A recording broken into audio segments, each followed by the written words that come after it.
Unbreakable friendship. Nicole Carter gazed down from the window of her Brooklyn apartment, coffee in hand, watching as the city buzzed with its usual morning chaos. At 27, she'd already built a quiet name for herself among the up-and-coming designers in Manhattan, but she would be the first to admit that much of her confidence came from always having her best friend, Emily Parker, by her side. The two had first crossed paths 3 years before, as junior designers at the trendy, fast-paced interior design firm Eden & Company. While their backgrounds couldn't have been more different, Nicole, the daughter of an immigrant single mom who ran a flower shop in Queens, and Emily, raised in Connecticut's leafy suburbs by parents who'd always supported her creative dreams, it was their shared ambition and passion for design that formed the heart of their bond. In the firm's open-plan office, they were inseparable. Lunch breaks were often spent swapping sketches and Pinterest boards at their favorite salad bar, brainstorming future projects, and laughing about the fashion faux pas of their colleagues. Nicole admired Emily's bold, modern sensibility and sharp eye for color, while Emily envied Nicole's talent for transforming small spaces into inviting sanctuaries. They were each other's toughest critics and loudest cheerleaders. Feedback was honest, but always rooted in mutual respect. Outside of work, their friendship deepened through late-night walks across the Brooklyn Bridge and wine-fueled Sunday brunches in Soho. They'd share secrets about difficult clients, confess their anxieties over looming deadlines, and encourage each other's wildest dreams. Opening a boutique design studio of their own, seeing their work published in Architectural Digest, maybe even collaborating on a project that would turn the city's head. More than once, a rough day at work ended with Emily curled on Nicole's faded couch, dissecting life over takeout Thai food, or Nicole dragging Emily to a pop-up art show to clear their minds. They knew each other's coffee orders by heart. Nicole's black with a dash of cinnamon, Emily's iced oat latte. Inside jokes abounded, from nicknaming their boss the Dragon, to the handwritten notes they'd sneak into one another's project binders for luck. Most of all, what tied them together was an unshakable trust. Each kept the other's confidences without fail. When Nicole first thought of pitching a bold new urban design initiative to their boss, Emily was the first person she told, expecting advice, support, and maybe a nudge toward taking that leap. No matter the swirling competition in their industry, Nicole never doubted where her loyalty lay, and she believed Emily felt the same. For Nicole, their friendship wasn't just a comfort or a convenience. It was an anchor in the restless sea of New York, a partnership built on laughter, shared struggles, and dreams they fully intended to chase together. Unbeknownst to Nicole, however, the city that brought them together would ultimately test the very foundation of the friendship she held so dear. Seeds of ambition. It started with a spark, a bold idea that lit up Nicole's imagination during a solitary walk through the meatpacking district. One crisp autumn evening, she sketched out a vision for an eco-friendly micro-apartment that reimagined both function and beauty for New Yorkers on the move. For days, Nicole poured her energy into developing the concept. She researched sustainable materials, consulted online design journals, and created vivid 3D mock-ups on her old laptop. Excitedly, she texted Emily, "Can you come over tonight? I have something incredible to show you." That evening, the something incredible took shape in the form of colorful boards spread across the coffee table. Nicole presented her concept with contagious enthusiasm, outlining not just the innovative layout, but the business potential, a niche the company hadn't yet explored, one that could set them apart. Emily listened intently, nodding, and asked thoughtful questions. She praised Nicole's creativity, but an almost imperceptible tension flickered in her eyes as she absorbed the details. Over the next week, Nicole encouraged Emily to join her in refining the pitch to management. The two collaborated as they always had, but Emily was quieter than usual, her agreement somewhat lukewarm, her suggestions vague. One late night, as Nicole adjusted lighting schemes at her desk, she caught Emily watching her with an inscrutable expression, though it vanished the moment Nicole turned her head. At Eden and Company, Nicole felt a quiet thrill preparing for the big presentation to their bosses. She double-checked every detail and even rehearsed with Emily, grateful for her friend's familiar support. Still, she couldn't ignore a new undercurrent in their conversations. Where Emily had once been eager for long-term dreams, she now seemed preoccupied, sometimes distracted when Nicole discussed future partnerships or credit for the concept. Meanwhile, Emily began coming in early, meeting with senior designer Mr. Bennett behind closed doors. Nicole assumed it was about unrelated projects. After all, Emily was next in line for promotion, and she'd always been ambitious. Still, Nicole couldn't suppress a faint feeling of unease, which she brushed off as nerves before the most important pitch of her career. Back in their apartment, Nicole tried to share her lingering anxieties with Emily, but Emily brushed them aside, assuring her that everything would go smoothly. "You've got this," Emily said, squeezing Nicole's hand. Yet when Emily left the room, her calm facade wavered. She lingered at the window, gaze fixed on Manhattan's jagged skyline. Behind the scenes, subtle but significant changes unfolded. Emily grew distant, often citing work stuff as a reason for sudden absences or missed plans. Nicole found herself increasingly alone in perfecting the presentation, shouldering the pressure herself while clinging to the belief that Emily still had her back. Unbeknownst to Nicole, the boundaries of ambition and friendship had started to blur.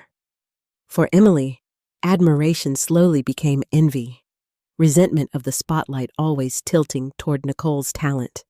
The thought of Nicole achieving what she herself had longed for gnawed at her, planting seeds of temptation she'd never imagined possible. And as the date for their big pitch drew near, the atmosphere between them shifted from comforting and familiar to charged with something neither dared to address.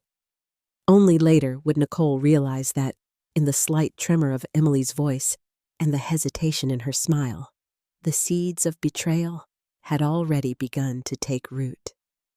The silent coup.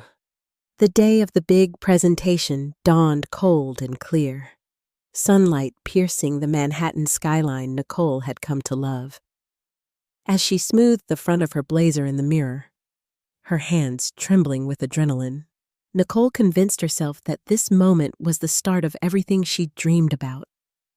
Years of hard work and quiet resilience would finally culminate in the chance to showcase her bold micro-apartment concept to the company's executives.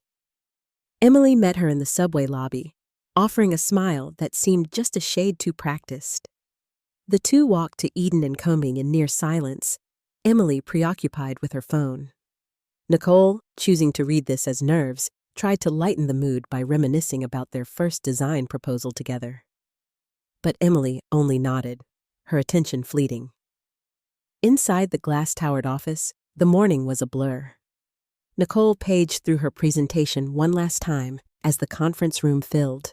The company founder, department heads, and surprisingly, Mr. Bennett, Emily's recent confidant, took front-row seats. Nicole's heart raced as Emily took a chair beside Mr. Bennett rather than sitting next to her, breaking their long-standing ritual. Nicole launched into her pitch. Lines she'd rehearsed flowed smoothly at first. The vision, the eco-friendly ethos, the proposals for modular furniture, living walls, and clever storage. A sense of pride filled her as she caught glimpses of admiring nods around the table. When questions rolled in, Nicole responded confidently, noting how Emily and Mr. Bennett exchanged glances, but she dismissed it as team solidarity. But as the meeting wound down, Nicole realized something was off. The executive's questions drifted away from her toward Emily. Suddenly, Emily began answering for both of them, referencing their collaborative work, and, subtly but unmistakably, recasting Nicole's solo concept as a joint effort, one in which Emily's contributions sounded far larger than they'd been. Mr. Bennett backed her up, complimenting Emily on insights she'd never shared with Nicole. The room's energy shifted, senior management increasingly directing praise at Emily. Nicole, stunned, but still hoping it was a misunderstanding, tried to gently set the record straight. But her words were drowned by the chorus of approval around Emily as Mr. Bennet skillfully redirected credit. The days that followed blurred together in a storm of anxious waiting. Despite her efforts to clarify her role, Nicole was called to HR and blindsided. Budget cuts, they said, and a directional shift in the design team. Her invitation to present was repackaged as a development opportunity, with no permanent position attached. Nicole felt the floor drop from under her. As she packed her things, the office, once comforting, transformed before her eyes. Colleagues who'd once shared coffee and ideas avoided her gaze. Emily, who'd once held Nicole's future in her hands with affection, now seemed unreachable, cloaked in chilly professionalism. That evening, Nicole sank onto her couch, mind reeling. She played every interaction on repeat, realizing just how systematically she'd been cut out. Stunned and adrift, she learned through office whispers that the micro-apartment project, now co-credited to Emily and Mr. Bennet, was being fast-tracked with senior executives backing. Her dream, her vision, was moving forward, but Nicole was no longer part of it. The pain of betrayal struck harder than any professional setback. Nicole's trust had been weaponized against her loyalty mistaken for naivete. She scrolled through old messages and photos, searching for warning signs she might have overlooked, a shadow in Emily's smile, or a note of calculation concealed behind every well-meaning word. By midnight, Nicole realized she would not receive so much as a goodbye text from Emily. She was left with only the echo of their friendship and a single, agonizing truth. The person she trusted most had orchestrated her downfall. In the quiet of her Brooklyn apartment, Nicole's world contracted to a core of raw hurt and disbelief. Yet beneath the pain, something stirred, an ember of resilience, faint but real.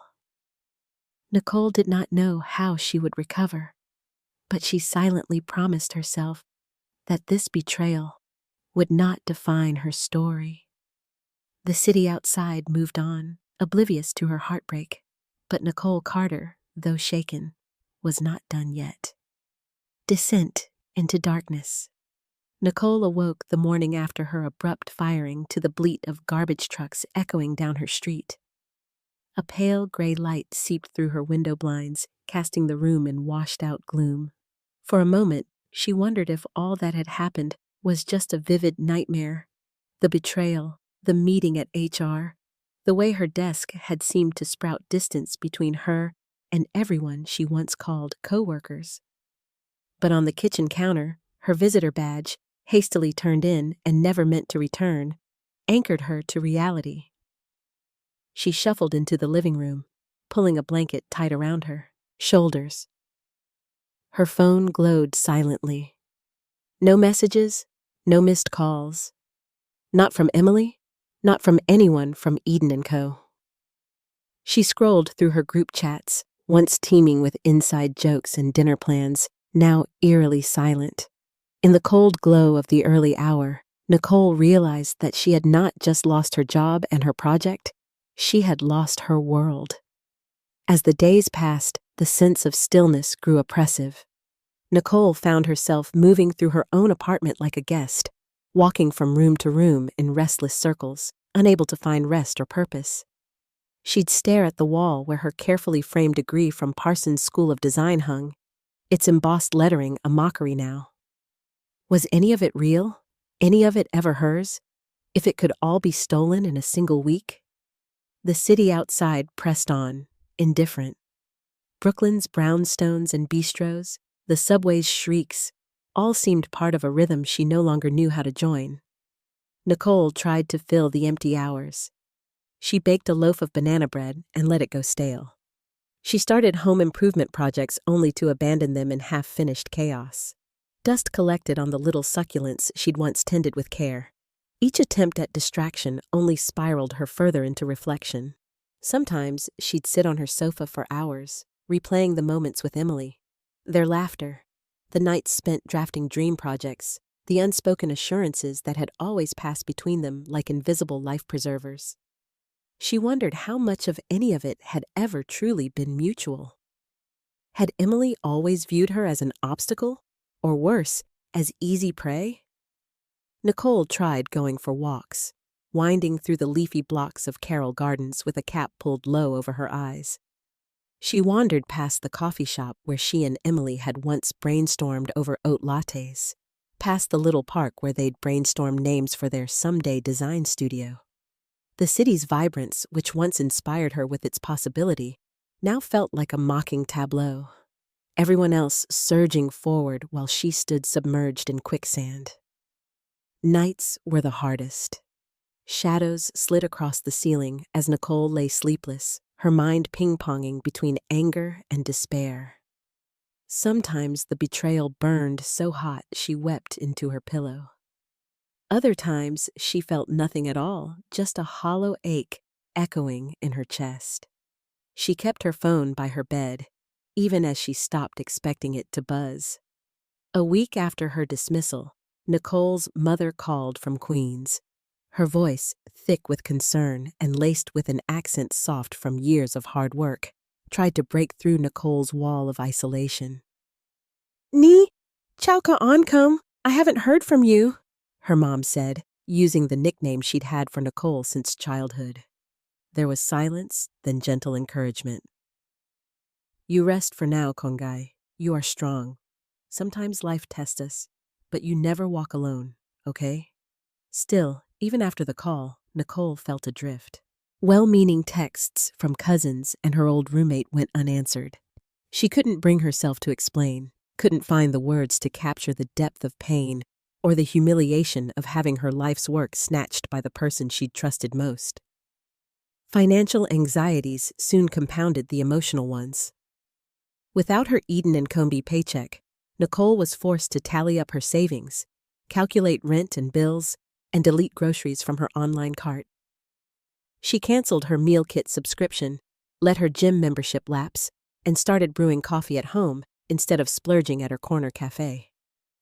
She even felt a pang tossing her business cards into the recycling bin, cards that now bore the imprint of a company that had, in its own way, erased her. The outside world seemed to shrink, her contacts dwindling to her mother and a few loyal acquaintances. She struggled to pinpoint exactly where the rot had started in her friendship with Emily. Had it been after that dinner party where Emily had steered the conversation away every time Nicole mentioned her sustainable apartment idea? Had it been when Emily began coming in early, always claiming meetings with management about unrelated accounts? Or was Nicole foolish for not recognizing sooner how ambition could curdle into something darker? Desperate for any sense of agency, Nicole spent one evening Googling her own project. She watched in numb disbelief as press releases rolled out from Eden and Comey, now touting the micro-apartment initiative as a groundbreaking collaboration between two of our top designers, Emily Parker and Matthew Bennett. Nicole's name appeared nowhere, not even a generic special thanks. She scrolled through hundreds of glowing comments and industry praise, each one compounding her loss.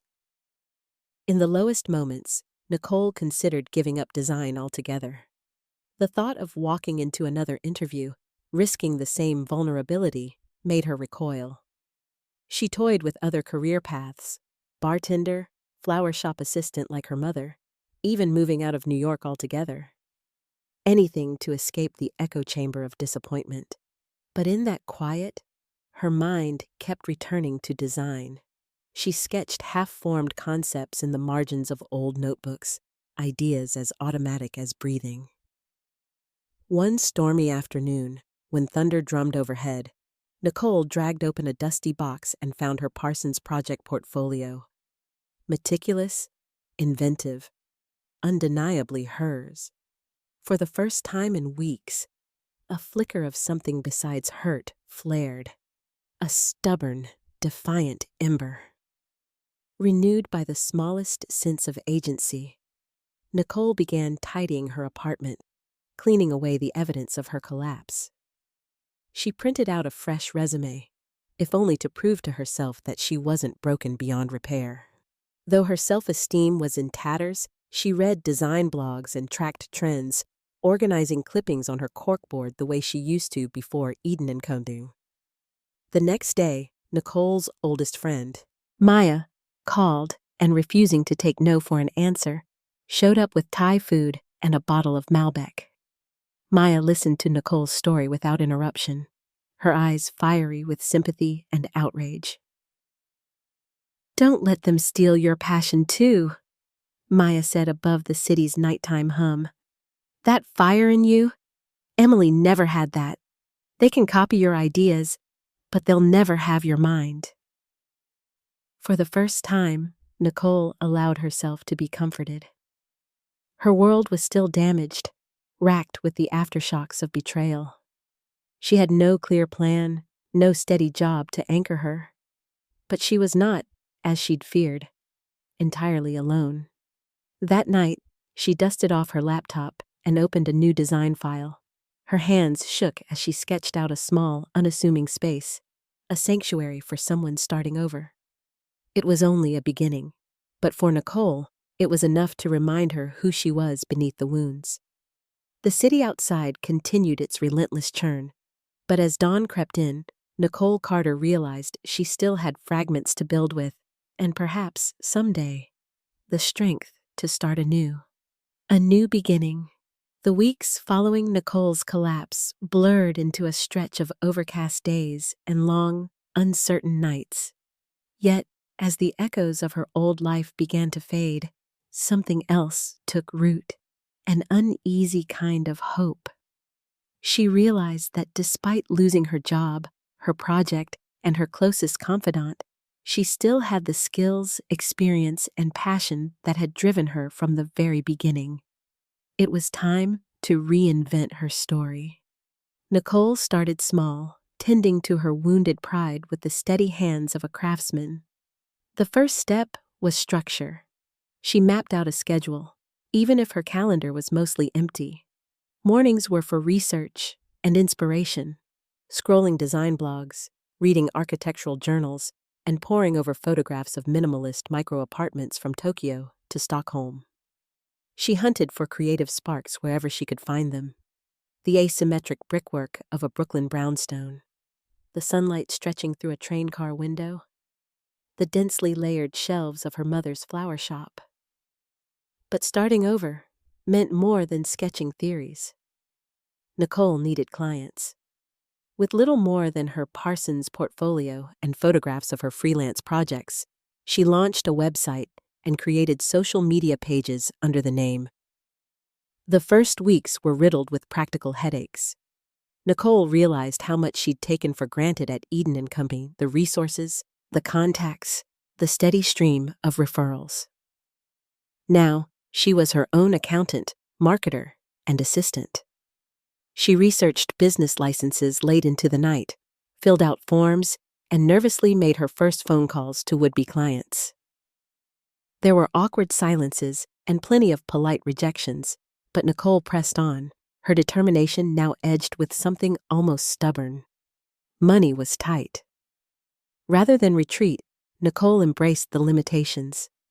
She scoured Craigslist for affordable supplies, repurposed furniture discovered at flea markets, and recruited friends and her mother to help repaint and stage the tiny studio apartment she now used as both workspace and showroom. The space was cramped, but it vibrated with energy. Her story, her vision, her resilience in every corner.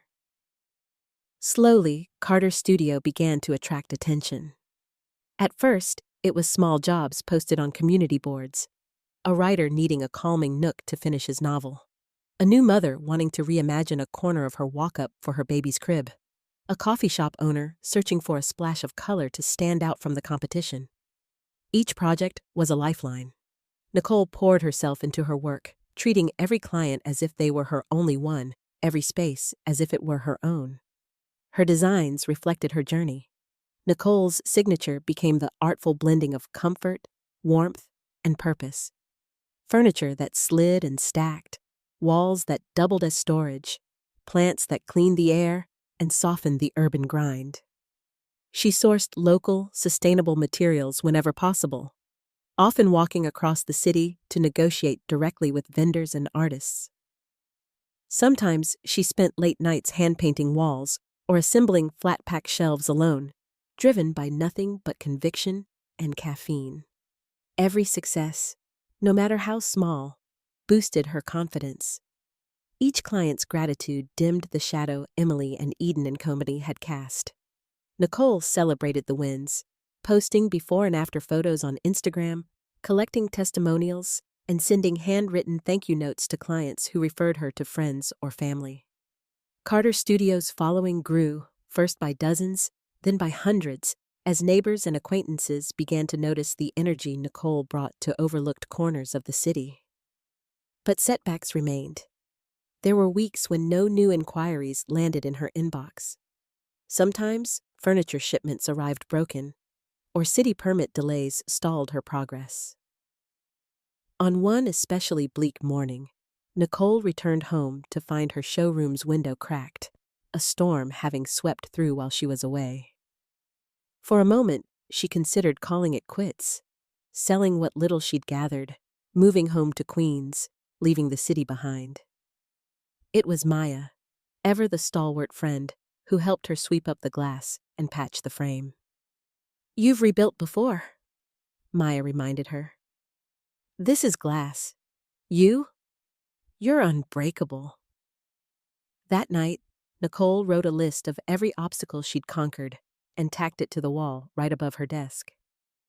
Nicole's mother visited more often now, bringing lunches from the flower shop and encouragement from old customers. "In this city, good roots grow deep, Kongai," her mother would say, tucking a sprig of lavender into an arrangement on Nicole's showroom table. "You build something lasting, people remember." Determined to lift her head above the fray, Nicole reached out to the broader creative community for the first time. She connected with other young designers, attended networking events even when her palms sweated, and submitted Carter Studios projects to local blogs and digital magazines. Slowly, the seeds she planted started to grow. A design blogger featured one of her micro apartments, citing Nicole's innovative use of light and eco-conscious vision. A startup called, requesting a consultation for their new offices in Dumbo. The sense that she was part of a living, breathing ecosystem, one fueled by hard work and mutual respect, not sabotage and rivalry, began to return. There were temptations, moments where bitterness toward Emily and her old firm really threatened to overwhelm Nicole. Once, she spotted Emily's name highlighted in a glossy magazine. The micro apartment project splashed across a 2-page spread. Her pulse thudded with hurt and anger. Instead of lashing out, Nicole closed the magazine and turned to her sketchbook, channeling her feelings into color and form. The chapter closed as Nicole finished her most ambitious project yet, a converted rooftop that doubled as both a living space and a garden for a family of 4. Standing atop the city at sunset, watching the clients marvel at their transformed home, Nicole felt the kind of pride she'd lost in the depths of despair. She still didn't know what her future looked like, but somewhere along the line, the act of building, of piecing a new life together from scraps and stubborn hope, had become its own reward. Nicole Carter had emerged battered yet fundamentally changed, supported by her tiny but fierce community, and ready to carve out a place for herself under the vast New York sky. Her past, once the weight threatening to drown her, now became the bedrock on which she could build again. And though the memory of betrayal lingered, it was no longer the loudest voice. The city outside pulsed with possibility, and for the first time in months, Nicole was ready to meet it head-on. Rising to the top. Nicole's journey from the ashes of heartbreak to the edge of triumph was not a single dramatic leap, but the patient construction of something authentic, one day at a time. Though Carter's studio had started as a lifeboat, her desperate answer to betrayal and loss, it was quickly becoming a beacon, its growing influence rippling far beyond her tiny Brooklyn apartment. Early mornings found Nicole before sunrise, hunched over her desk in the converted studio, coffee cooling at her elbow. With every passing week, the workload multiplied, yet she approached each project with the mindful focus she once gave to her own healing. Word-of-mouth referrals from her satisfied clients blossomed into a steady stream of inquiries. Small local jobs evolved into larger collaborations. Pop-up boutiques in Soho, a wellness center's airy remodel in Williamsburg, a series of co-working nooks for a fast-growing tech startup. Nicole treated each assignment like an artist approaches a blank canvas, studying, sketching, and revising until the space radiated both beauty and utility. Yet it was never just about aesthetics. The ethos Nicole brought to Carter's studio, honed from days of struggle, became its calling card. People need homes as much as they need hope, she confided to a reporter during her first magazine profile. Design isn't just about surfaces, it's about care, connection, and leaving the world a little better than we found it. Her commitment to sustainable materials, fair labor, and local suppliers resonated across a city hungry for purpose-driven entrepreneurship. Momentum gathered as her distinctive blend of warmth and modernity gained recognition. Carter's studio was featured in a prominent online design journal. Social media filled with photos of Nicole's transformative work. Once cramped apartments now flush with clever light and greenery, drab commercial spaces turned into energetic havens. She was invited to participate in a panel discussion at a well-known design conference, sharing the stage with established talents she'd once admired from afar. Nicole's heart pounded through her speech, but she spoke with clarity that came from a place of deep authenticity. After the event, a line of young designers waited to speak with her, asking for advice not just about trends, but about resilience. Success, for Nicole, was never a solitary pursuit. As her clientele expanded, she faced a turning point. She could either refuse new commissions, limiting growth, or start to build a team. The decision terrified her. Leadership meant responsibility, and the wounds left by past betrayals made her wary of misplaced trust. Yet, when she reflected on the colleagues who had reached out in support and the talented newcomers she'd met at creative events, Nicole realized she owed it not only to herself, but to the next generation of designers to cultivate a work environment marked by fairness, encouragement, and true mentorship. One by one, she brought on assistants whose stories reminded her of her own. A recent college graduate overwhelmed by the city's pace, a single mom trying to break into commercial design, a project manager disillusioned with corporate culture. Nicole defined her role as a leader not by control, but by empowerment. She encouraged questions, critiques, and experimentation. Carter's studio became more than a company. It was a creative family, bonded by mutual respect, shared late-night takeout, and the joy of seeing their ideas come to life inside clients' homes and businesses. With resources and energy growing in tandem, Nicole spearheaded several community initiatives. She organized pop-up workshops in underfunded schools, introducing teenagers to basic architecture and hands-on building techniques. She launched a Green Corners campaign, designing and installing pocket parks in neglected curbside spaces across Brooklyn. Local press covered the efforts, and soon city council members invited Nicole to consult on affordable housing innovation panels. To her surprise, long-tenured architects and industry veterans began to seek her input, treating her as an equal rather than an outsider struggling for approval. Recognition deepened, but Nicole's core values kept her grounded. She volunteered her team for charity renovations, transforming women's shelters and senior centers with donated labor and recycled materials. She personally visited vendors to negotiate for better rates, ensuring Carter Studio could keep its promise to small clients with modest budgets. When industry magazines reached out with offers to spotlight her journey, Nicole made sure credit was always shared with her team. The business flourished, and with financial stability came the chance to dream bigger.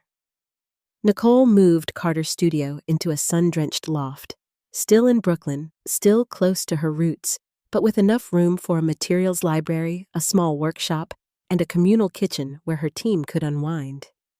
She invested in custom tools, ergonomic workstations, and an on-site nursery for team members juggling parenting. The studio walls were covered in sketches, inspiration boards, and thank you notes from grateful clients. Invitation-only events became the norm. Nicole hosted an annual open studio night, welcoming neighbors, clients, and fellow creatives to see work-in-progress pieces and new concepts. Each event overflowed with laughter, feedback, and shared stories.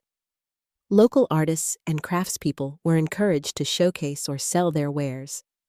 These gatherings crystallized the spirit Nicole wanted for her brand: collaborative, joyful, and deeply entwined with community. But rising to the top was not without its challenges.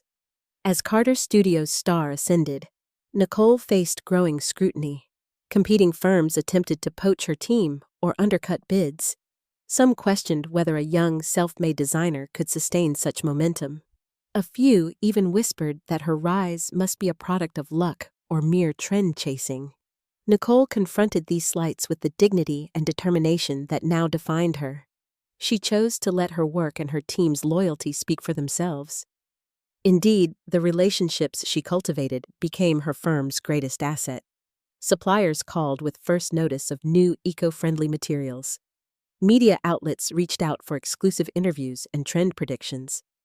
Most importantly, clients old and new returned again and again, not only for Nicole's singular style, but for the trust, honesty, and care she brought to every interaction. As her reputation soared, Nicole never lost sight of the journey's beginning. She returned often to that first cramped studio, now used for mentoring local students. She wrote heartfelt letters to her mother, expressing gratitude for the resilience and creativity passed down through generations.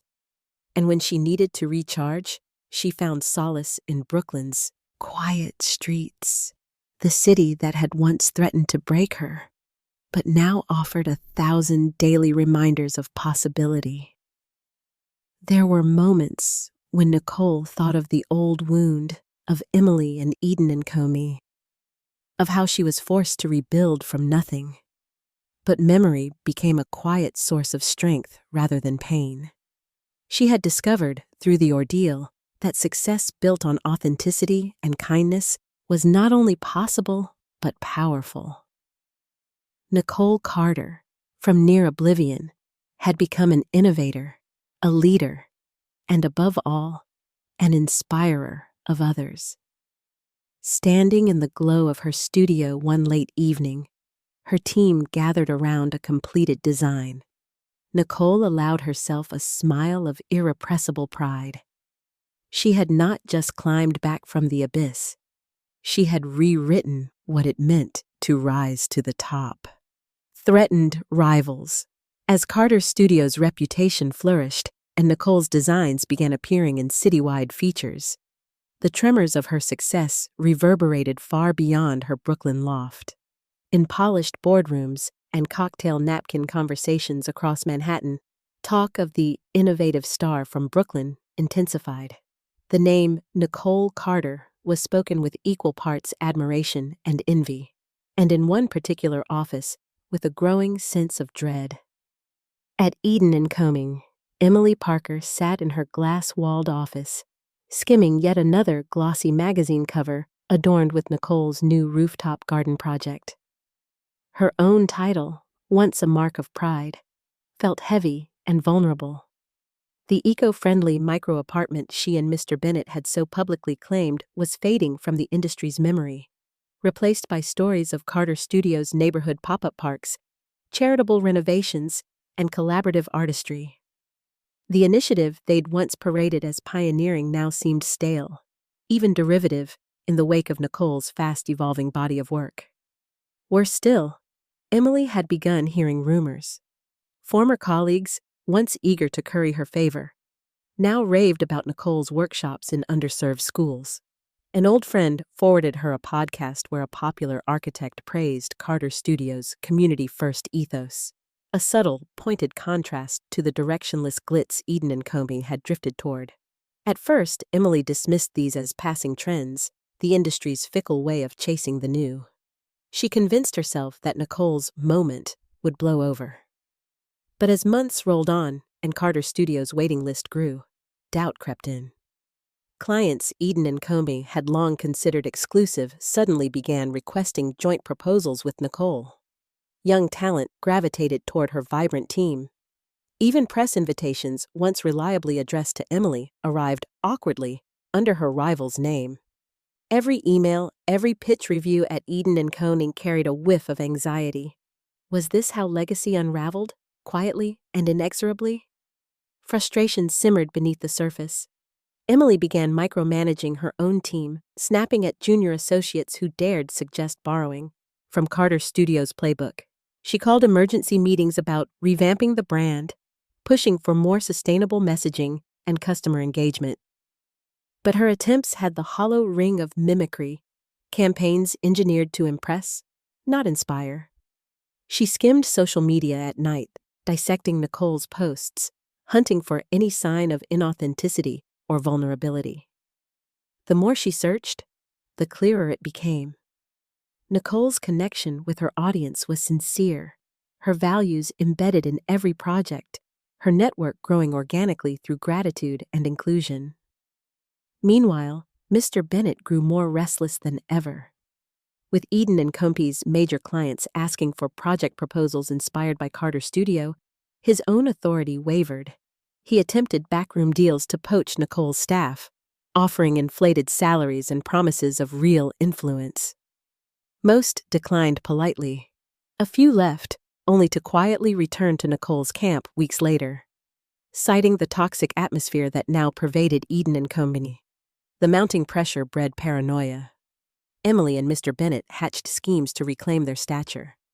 Anonymous tip-offs were sent to industry magazines, suggesting Carter Studio exaggerated their charity work or overstated their sustainable sourcing. False complaints surfaced on online review platforms. Emily went so far as to orchestrate a whisper campaign, dropping subtle hints at events that Nicole owed her start to Eden and Company, and that her meteoric rise couldn't possibly be all her own doing. But Nicole's reputation, hard-earned and heart-led, proved resilient. Clients who received these rumors shrugged them off, loyal to the designer who had spent nights sanding their hardwood floors or sent personal notes in the mail months after the job was done. Her team laughed off the anonymous bad reviews. They simply didn't match the flood of genuine 5-star testimonials. Community partners wrote op-eds defending Carter Studios' ethics and transparency, and local news outlets doubled down on their endorsements. Emily's focus fractured. She spent her energy planning defense rather than innovation, obsessing over Nicole's every press mention instead of nurturing her own team. Morale at Eden and Company plummeted as staff felt the rising tension, uncertain whether the firm's next move would be an act of creative brilliance or a clumsy gambit for attention. Nicole herself remained outwardly steady through these attacks, even as she wrestled privately with familiar pangs of self-doubt. The hurt of betrayal still flickered in her memory, but she chose not to retaliate. She coached her team at Carter Studio to stay true to their vision. We don't need to chase anyone down. Our work and our community will speak for us. Whenever a new attack surfaced, Nicole countered not with outrage, but with redoubled kindness, offering mentorship to even more young designers, volunteering her time, and partnering with local artisans on public art projects. Over time, Nicole's grace in the face of adversity only heightened her standing. Industry leaders began citing Carter Studio as the new model for modern design firms, rooted in authenticity, fearless in reinvention, and unwavering in values. She was asked to judge student competitions and to keynote at design festivals. Her studio's open-door events drew crowds from every corner of the city. For Emily and Mr. Bennett, the sense of crisis deepened. Internal audits revealed clients leaving for Carter Studio in growing numbers. Board meetings, which once ended with champagne and backpats, now stretched into the night. Voices raised as blame bounced from one executive to another. Talent left before contracts expired, bagging up desk plants and photos in cardboard boxes, leaving the office eerily silent by dusk. One morning, as Emily looked out over a city once conquered and now slipping through her fingers, she experienced the final stinging realization. Nicole had not just outgrown her old firm. She had redefined the landscape. Attempting to destroy Nicole's reputation had only isolated Eden and Company further, exposing their own insecurities to the public. What they had treated as business as usual, credit stealing, manipulation, performative leadership, had become the very behaviors that marked their downfall. In the end, what threatened Nicole did not break her. Instead, she emerged unshaken, her reputation burnished by adversity, her circle growing even more loyal and wide. Her rivals, however, became relics, outmaneuvered and outshone. Standing in her thriving loft, Nicole read another glowing review and allowed herself a quiet smile. She didn't need revenge or cunning to win. She needed only to carry on as herself, leading by example, and with the city before her, alive with possibility and respect. Nicole Carter knew she had become both the designer and the role model she'd once needed most. Unveiling the truth.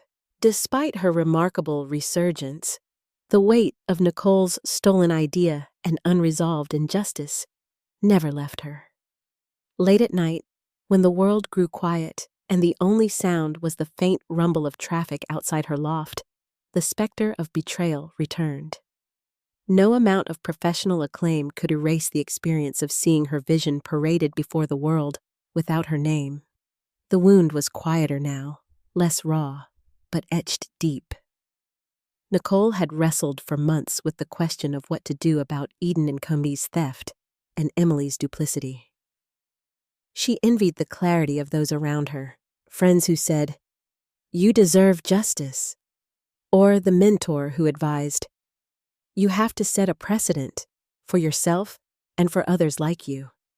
But Nicole hesitated, wary of being seen as vindictive, torn between the desire for vindication and the fear of reigniting old pain. The turning point came unexpectedly. One chilly fall afternoon, Nicole attended a downtown panel on women in design, an event she'd almost declined. Among the speakers was a renowned architect sharing a story of her own early career ideas being stolen by industry gatekeepers. As the architect spoke of the long silence she endured and her eventual decision to speak out, Nicole's heart hammered in recognition.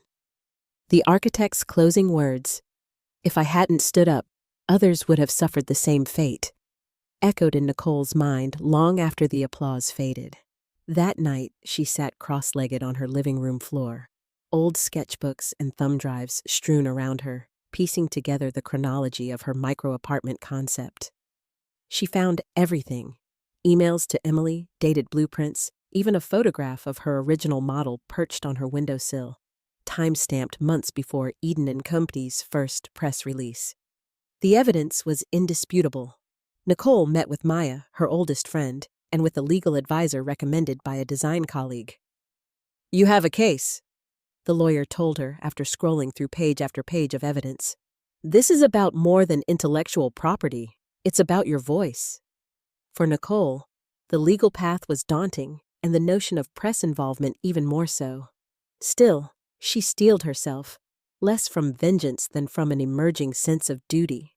She'd worked for years to build a studio based on integrity and transparency. Remaining silent now would contradict everything Carter Studio stood for. Nicole crafted a meticulous open letter outlining her journey and the theft of her work. She kept the tone measured, fact-based, free of personal attacks, but firm in its account. She included her documentation, drafts, correspondence, early-stage renderings signed and dated, and side-by-side comparisons of her proposal and Eden & Company's final product. With her legal advisor's blessing, Nicole sent the letter to a respected industry publication, as well as several prominent design blogs with strict vetting processes. The response was swift and seismic. The story exploded across industry circles, then broke through to mainstream business media. Twitter filled with threads analyzing the timeline, advocates and skeptics picking apart each detail. The publication ran a companion editorial on the hidden epidemic of idea theft in creative industries, citing Nicole's case as a rallying point for ethical reform. Reporters called, seeking interviews. At first, Nicole hesitated, but after a nudge from Maya and encouragement from her own team, she agreed to appear on a popular design podcast. On air, she spoke simply of her experience, the devastation of betrayal, and the importance of crediting true authorship, not just for herself, but for every young creator afraid to speak up. As public pressure mounted, the story began to overshadow Eden & Company's projects. Clients, collaborators, and the design community demanded answers. Hashtags trended calling for transparency and corporate accountability. Other designers, emboldened by Nicole's courage, came forward with their own tales of ideas uncredited or quietly repurposed by larger firms. Emily's world contracted rapidly. Industry friends distanced themselves. She was hit with a flood of critical emails and social media mentionings, some polite but firm, others blistering in their demands for explanation.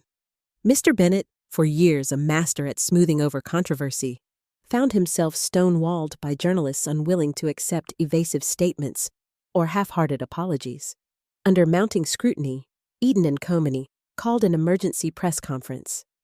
Emily sat at the head of a long table, eyes rimmed red.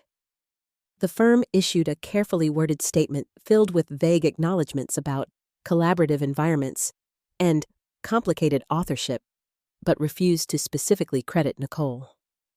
The non-apology only inflamed the community further. Within days, several major clients froze planned projects, awaiting clarity.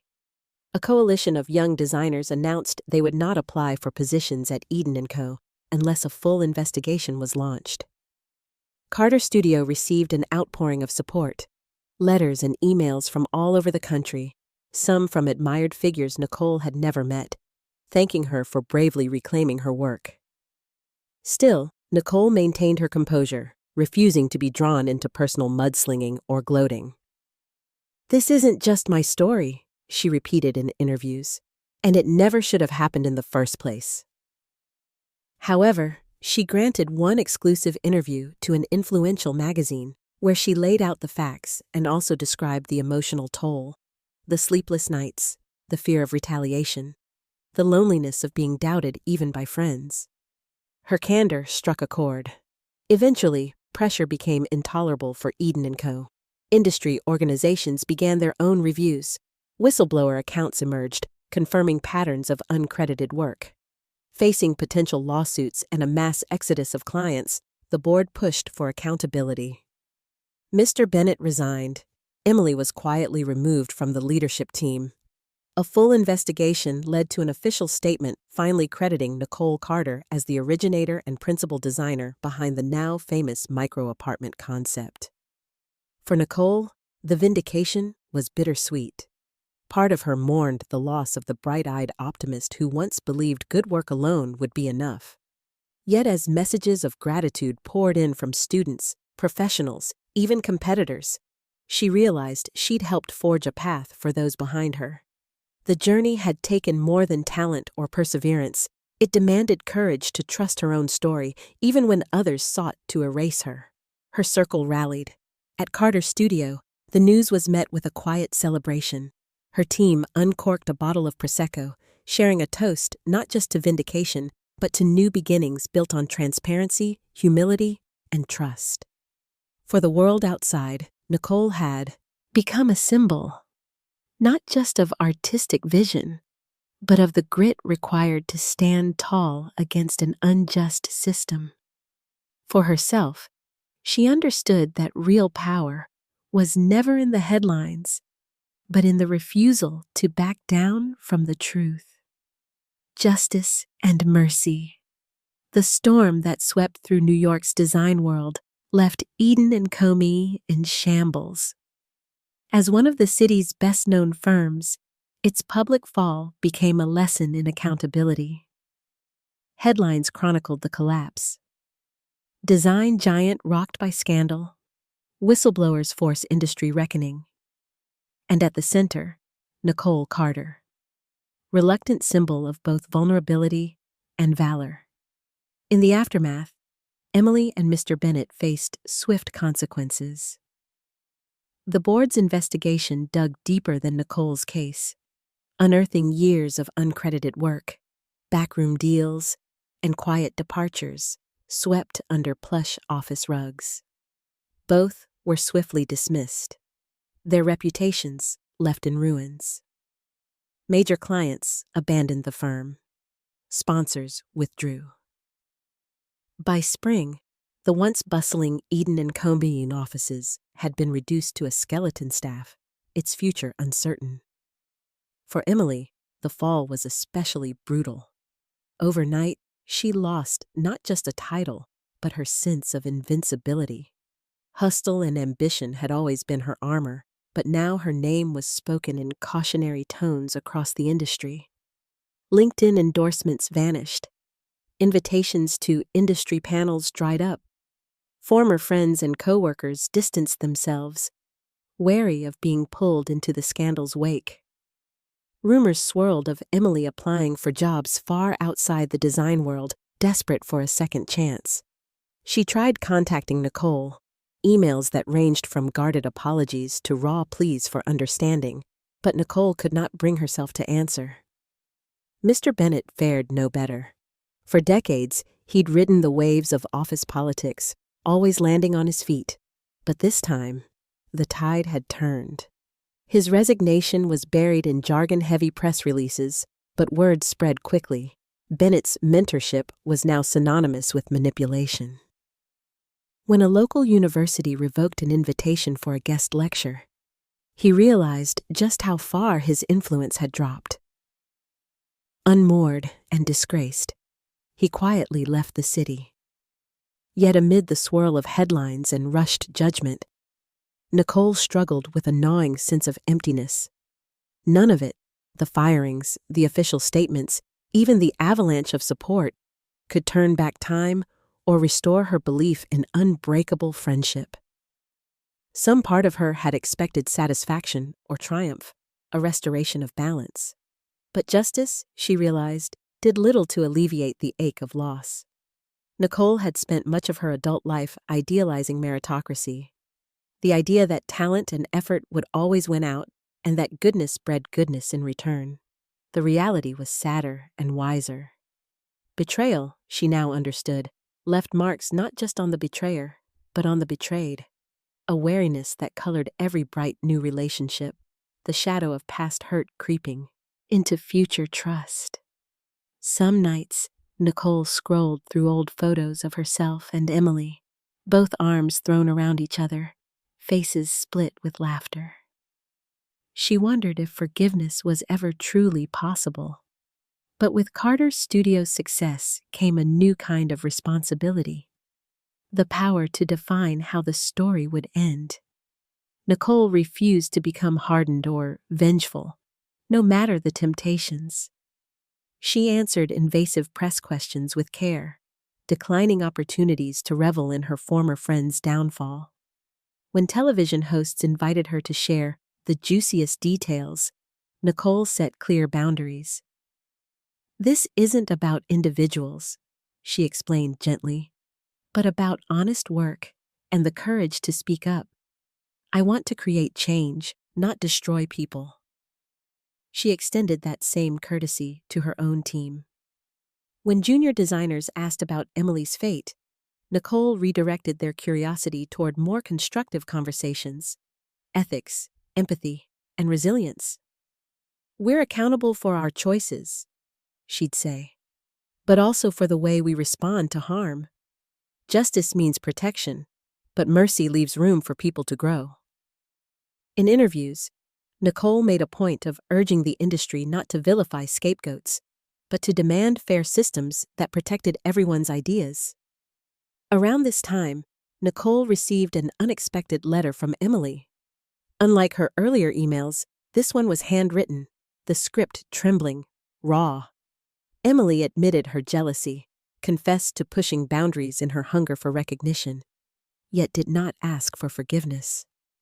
Instead, she offered gratitude for their friendship, for the trust that had once existed, for the chance to learn from her own collapse. She wished Nicole strength and peace. We both built something beautiful, even if I lost sight of what mattered, Emily wrote. I hope someday you'll believe me. Nicole spent a long evening rereading that letter. She thought not just about the pain Emily had caused, but about her own missteps, the signs she'd ignored, the conversations never had, the vulnerability masked as confidence. Compassion welled up, not as a justification of betrayal, but as recognition of shared imperfection. She wrote back, softly but honestly. We all have moments when fear and ambition make us unrecognizable. I hope you find a way forward, as I have. I can't erase the past, but I wish you well. That was the only direct contact between them. But a strange peace settled over Nicole. She no longer needed vindication or revenge. Her sense of worth was no longer tangled up in the approval or judgment of those who had failed her. Justice, Nicole saw now, was about restoration, not simply punishment. She donated a portion of her settlement to scholarships for young designers from underrepresented backgrounds, remembering how alone she had once felt as the daughter of an immigrant. She used Carter Studios' rising platform to advocate for clear crediting practices and mentorship programs that rewarded generosity, not cutthroat competitiveness. Most importantly, Nicole redoubled her commitment to mercy in her own leadership. She forgave mistakes quickly. She shared her story without bitterness. She encouraged her team to see setbacks not as signals of unworthiness, but as invitations to recalibrate and reach out for help. Carter Studio built a small but fierce reputation, not just for brilliant interiors, but for a sense of belonging rare in the city's relentless professional whirlpool. In time, other firms, even competitors, reached out to collaborate on public initiatives. Nicole gladly accepted, making sure to foster an environment of mutual learning. She watched with a mix of pride and humility as some of Emily's former protégés found their feet, starting companies of their own, building on the lessons learned from both condoned ambition and its consequences. On the anniversary of the press conference that had changed everything, Nicole and her team gathered in their sunlit studio for an evening of music, food, and quiet reflection. There was laughter, a few tears, and a simple toast. To honesty, to healing, and to new beginnings. Justice had been served in the letter of the law. But it was mercy, quiet, consistent, imperfect, that brought Nicole genuine closure. She learned that true freedom came not from vanquishing her rivals, but from releasing herself from the prison of resentment and using her platform to ease the way for others. As summer light spilled across her desk, Nicole realized that her greatest legacy would not be a single project or even her hard-won victory. It would be the community she fostered, the doors she opened, and the bridges she refused to burn. In the end, justice and mercy, wielded together, allowed her to design a world both more beautiful and more kind than the one she had found. Standing at the summit, newfound happiness. A year after Carter Studios' quiet celebration of justice, Nicole Carter awoke to sunlight streaming over the city skyline. A city that once seemed to test her at every turn, now shimmering with possibility. From her window, she could see Brooklyn's patchwork streets, the river glinting beyond the brownstone rooftops, and the lush rooftop gardens that had once existed only in her sketchbooks. With the world finally feeling open again, this day held no feeling of dreading something lost. Instead, Nicole sensed only gratitude for what she had gained: lessons, community, courage, and, most unexpectedly, a happiness that felt real and lasting. Business at Carter's studio flourished, but pressure had faded into something gentler, a rhythm where ambition and joy could finally coexist. Each morning, Nicole gathered with her small but passionate team in their sunlit loft. The space, filled with sustainable materials, communal work tables, and plants in every corner, buzzed with collaboration. Team members swapped sketches while, brewing coffee, shared stories from the weekend, and built off one another's ideas, the atmosphere always warm, purposeful, and open to laughter. Nicole reveled not in authority, but in stewardship. She had watched her company transform from a lifeline into a laboratory of creativity and empathy. Success was measured not only in glowing magazine features, but in the jobs created for local craftspeople, workshops led for neighborhood children, and the sense of belonging that clients felt within their newly designed homes. Each project bore Carter Studio's signature of care: thoughtfully layered colors, hidden storage built for growing families, and green spaces coaxed out of even the smallest balconies. She made time to know every client personally, whether it was an artist hoping to carve out a studio in her one-bedroom walk-up, or a retired couple seeking comfort and light in a downsized nest. Nicole listened intently, asked about their routines and dreams, and championed their voices throughout every stage of design. Her empathy, once forged in hardship, had become her greatest gift. Outside of work, Nicole's circle expanded, no longer overshadowed by the losses of the past. Weekends saw her at gallery openings with Maya, volunteering at her mother's flower shop, or meeting for early morning jogs with the friends she had made through networking events and community projects. Through open studio nights she'd launched for local artists, she watched friendships blossom between strangers, neighbors, artisans, and young designers, all drawn together by curiosity and trust. Her relationships healed in unexpected ways. Where she had once been guarded in the aftermath of betrayal, Nicole began to let herself trust again, both in herself and in others.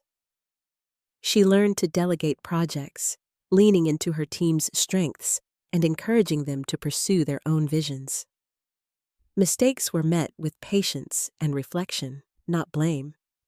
The studio became a place where people could stumble and grow, where the pursuit of excellence never came at the cost of kindness. On some evenings, Nicole found herself walking alone through the city, breathing in the dusk air, reflecting on all that had happened. She paused at old landmarks, the subway entrance where she and Emily joked on nervous mornings, the cafe where her first meeting as Carter Studio founder ended in spilled tea and apologies, the community park she helped restore. Instead of pain, these places offered perspective, a reminder of how far she'd come and how much she'd changed. Yet the greatest success was the new joy Nicole found simply in being present. She made space for rest, afternoons spent painting for herself with no deadline, cooking dinners for friends, losing herself in novels by the open window. What once felt like time wasted now became essential, an anchor in the tumult of an ever-moving city. Recognition continued to flow. Carter Studio was approached by national publications and invited to opening galas. New opportunities were everywhere: consulting on housing policy, guest lecturing at universities, collaborating with nonprofits on affordable housing projects. Nicole accepted many invitations, but was careful not to lose herself chasing another rung up the ladder. She prioritized legacy over limelight, believing that her impact should be measured not by headlines or income, but by the quiet, lasting change she left behind. Her mother's pride became a wellspring of comfort. They shared more meals, more stories, her mother passing on tales of her own journey as an immigrant in New York, lessons on resilience and encouragement that reminded Nicole of her deepest roots. "Happiness isn't about being the best," her mother said one evening, gently tucking a flower into Nicole's hair, "but about building something that matters and loving what you create." The shadows of the past grew softer. Emily, now distant but no longer a source of pain, resurfaced only as a lesson in forgiveness. Nicole cherished both the memories of their friendship and the wisdom gained in moving on. Dwelling in bitterness or regret, she saw now, would only cloud the happiness she'd fought so hard to earn. Nicole never called herself a role model, but she knew that aspiring designers looked to her for hope. She welcomed young people into her studio, shared her story candidly, and warned them that every summit hides its own dangers. "It's not about avoiding heartbreak," she told them during a high school mentorship program, "but about learning you can stand again, stronger and more compassionate." On the anniversary of Carter Studios' founding, her team surprised Nicole with a rooftop dinner. String lights, city views, and favorite songs on the speakers. Laughter and gratitude filled the night. When they toasted, Nicole looked out over the city, honored not by the summit itself, but by the journey, and by the community she had gathered along the way. In the end, happiness looked nothing like Nicole had once imagined. It was a collection of ordinary days strung together by purpose, trust, and small, stubborn hope. She did not stand alone at the top. She stood among friends, collaborators, and dreamers. Lives entwined because she'd opened her heart rather than hardened it. And as the moon rose above Brooklyn, Nicole Carter closed her eyes, breathed in the cool night air, and felt, at last, entirely at home.